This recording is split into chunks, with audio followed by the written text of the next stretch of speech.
Et pour expliquer ces tensions, nous retrouvons Driss Aissaoui, notre consultant politique. Bonsoir Driss. Bonsoir. Alors des sources concordantes font état d'affrontements dans le pseudo-camp de Smara entre deux familles. La principale cause de ce litige porterait sur la propriété d'un terrain. Alors est-ce la première confrontation de ce genre dans ces camps, monsieur Aissaoui?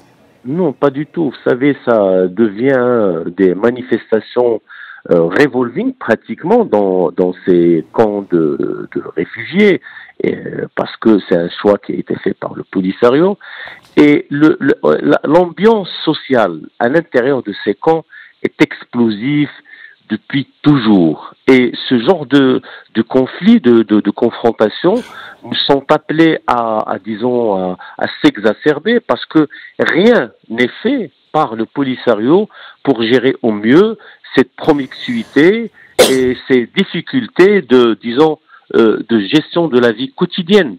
Et c'est tout à fait, tout à fait normal que l'on puisse trouver à ce genre de choses, d'autant plus que les tribus les tribus sahraouis, elles sont basées, leur gestion, leur cohabitation se fait sur des bases tribales et surtout familiales.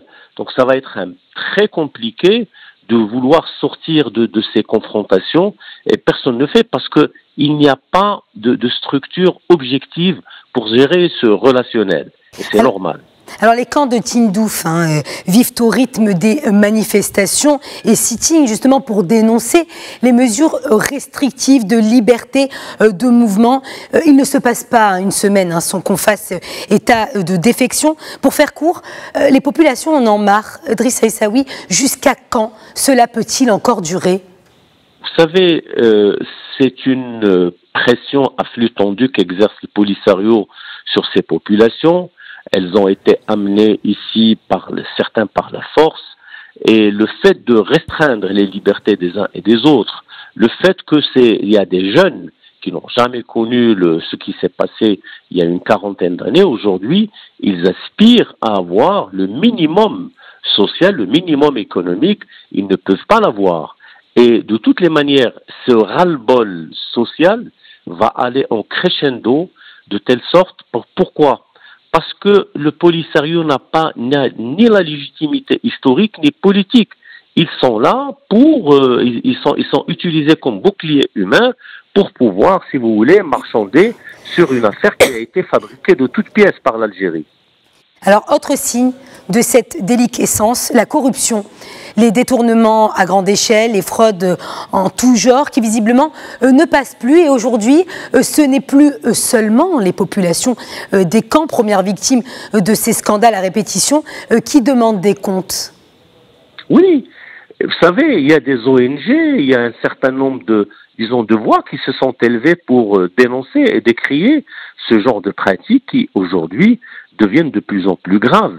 Des aides humanitaires n'ont jamais atteint leurs bénéficiaires, et nous savons très bien que les caciques du Polisario mènent des trains de vie complètement ostentatoires, et qu'aujourd'hui, il y a nécessité de tirer la sonnette d'alarme pour dire assez, halte à ces manipulations et à justement cette corruption.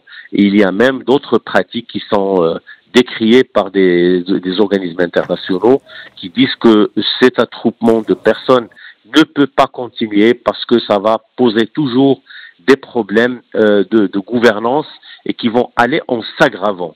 Et finalement, c'est le Polisario qui se trouve mis au pilori parce qu'il est responsable depuis une quarantaine d'années de toute cette situation explosive, que ce soit au niveau humanitaire, au niveau économique, au niveau social.